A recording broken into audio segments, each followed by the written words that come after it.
When thinking about food, we think of many things. How it tastes, how delicious it is, but we don't ask what kind of food it is, what it contains, where it came from, who made it, and how it affects us, including our health and the planet.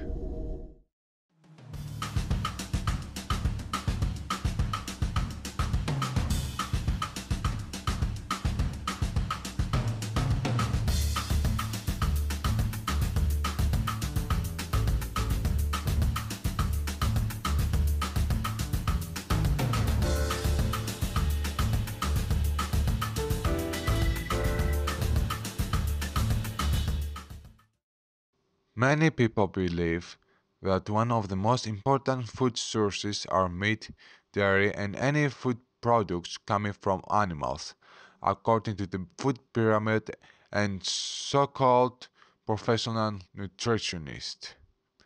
Thankfully, there are many food myths being debunked, with veganism becoming increasingly more popular over the years.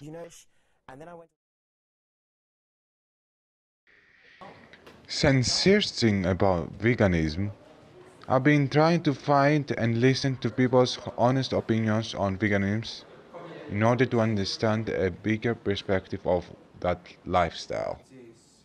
There were people who were not vegan but opened up about it, some vegetarian, others have family members who are vegan or at least vegetarian.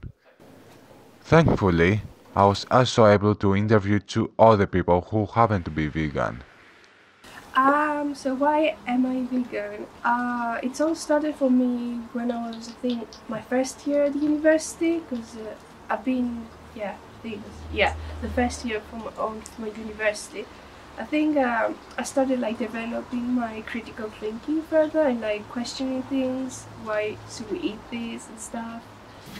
I'm a vegan out of necessity. Other people obviously are vegan out of choice.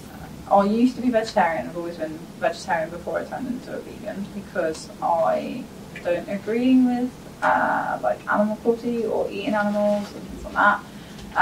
My parents have always been vegetarian and things as well.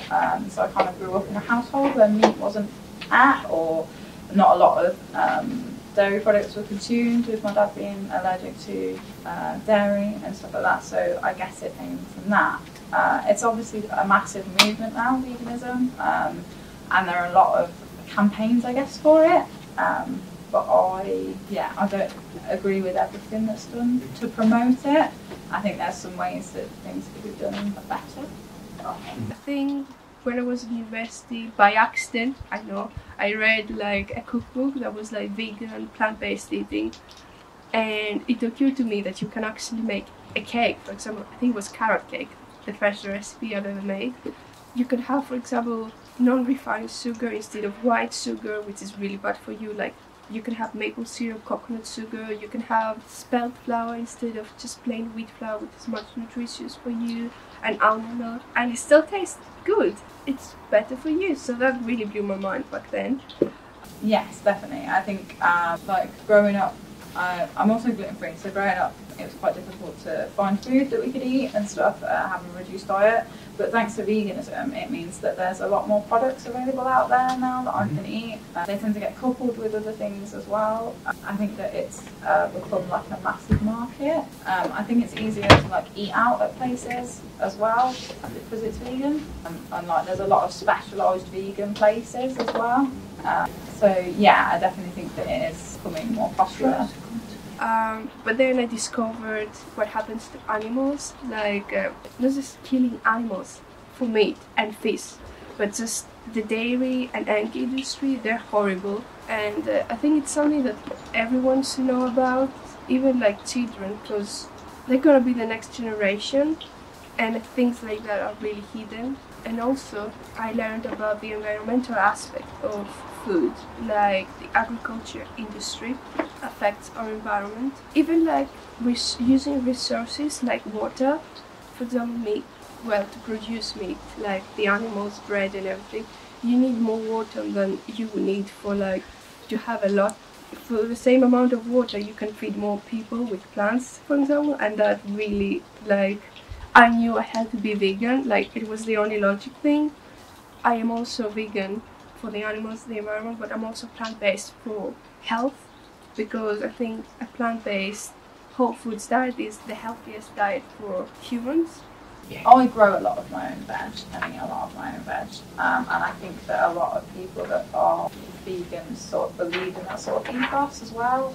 I think that it definitely obviously helps the amount of like animals not being killed each year. I think that it also means that some animals aren't like forced into like breeding and things like that just to be made into meat. Or to provide dairy products. I think that it definitely just helps the planet to a degree, but there are some things that should be done better with it, like certain things like farming almonds and the amount of like avocados and things consumed and how far they have to travel can be detrimental to the environment as well. Yeah, veganism is definitely trending at the moment. It's a big thing in the media, it's publicised a lot, and places that are really cultural, sort of Bristol and cities like that, have definitely got a really big vegan movement within the art, and also with a lot of people following that diet, yes. Yeah, there's lots and lots of people becoming vegan. I think it's mainly more of a city thing where it's trending. A lot more vegan people are getting together and actually adapting to that lifestyle.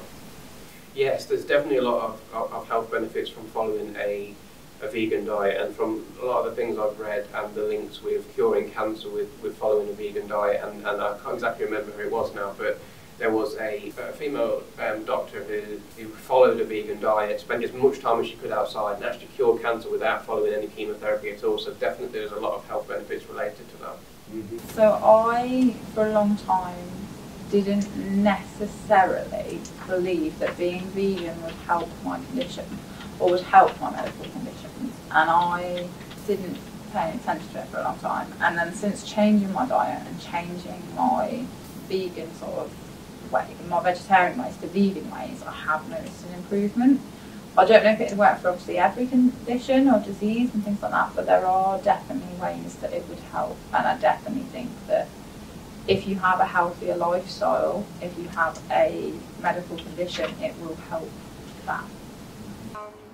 This is a really good book if anyone is interested. It's Proteinaholic by Dr. Garth Davis, and it's a really good book to start with because it's meant for like the general population. It has a lot of scientific language, I'm not gonna lie, but it's based on scientific evidence and talks about different leading diseases and how you can prevent them with food. It has a lot of references, like studies and stuff, and it also tells you, even if you don't like this, it tells you how to do your own research on like in nutrition and stuff, and I think it's really good. It has some recipes too, and yeah, that's it basically. According to the American Dietetic Association, appropriately planned vegetarian or vegan diets are healthful, nutritionally adequate, and may provide health benefits in the prevention and treatment of certain diseases. Well, my sister has to be gluten-free. She's got celiac disease, so she can't have anything wheat-related or anything like that. So being vegan for her would be really difficult. She wouldn't be able to be vegan at all, because that'd be even less for her to be able to eat, because what she has now is already quite sparse anyway. So things like if you are celiac, then you wouldn't be able to be vegan. I have a friend who is a vegetarian. I know she doesn't eat meat. She used to. She has a problem with not being able to eat bacon anymore, but she's able to do it, so yeah, it's quite a good thing to be. I'm not against it per se. I'm sceptical of its merits. I do realise that for environmental reasons we need to cut down on our meat consumption as a planet. To be honest, I'm just not convinced that the human body is nutritionally as prepared for a vegan or even a vegetarian lifestyle. I'm not convinced that a lot of the vegan friendly replacements for meat, such as like vegan sausage roll, are actually much better for the environment.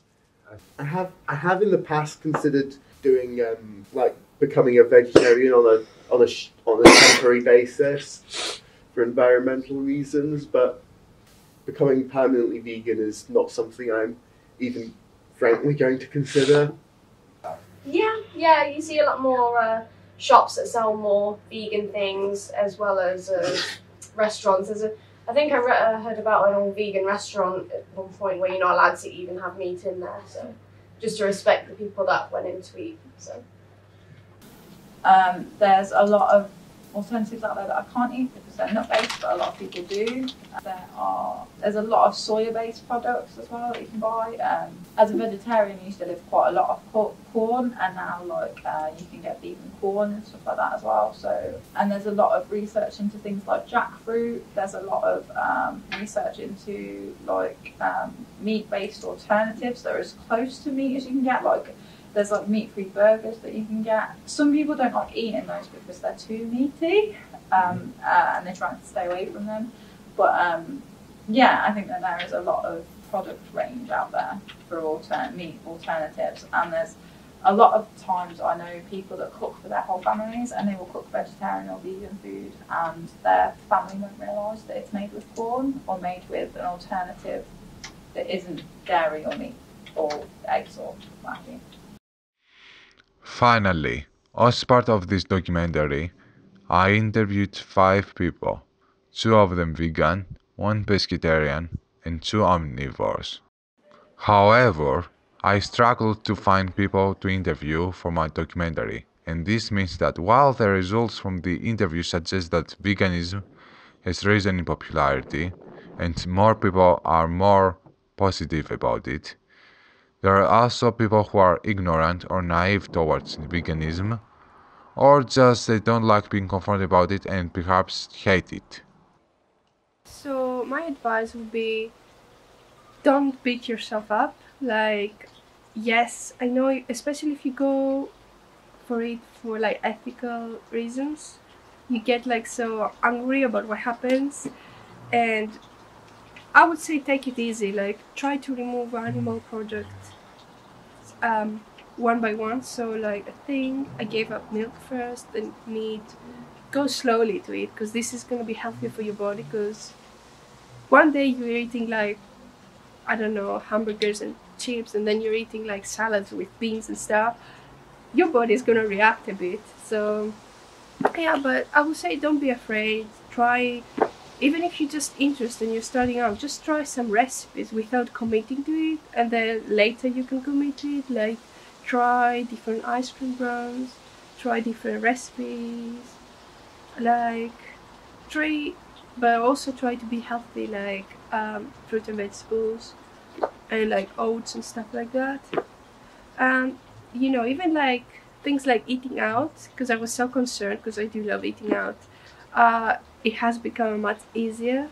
I mean, in the worst case scenario, in every restaurant they will always have chips and salad, and I always have in my handbag a chocolate bar or something when I go out, and I know I'm gonna be what if there's no food? But yeah, there's also apps like Happy Cow that are really helpful. They tell you where they have vegan options and vegetarian options and all those soaps and stuff, so that's really helpful. Yeah. By creating this documentary, I feel like I have learned more about this movement and also learned more about the world and what goes on behind closed doors within the food chain. I learned more about this lifestyle, and now some of my meals are vegan.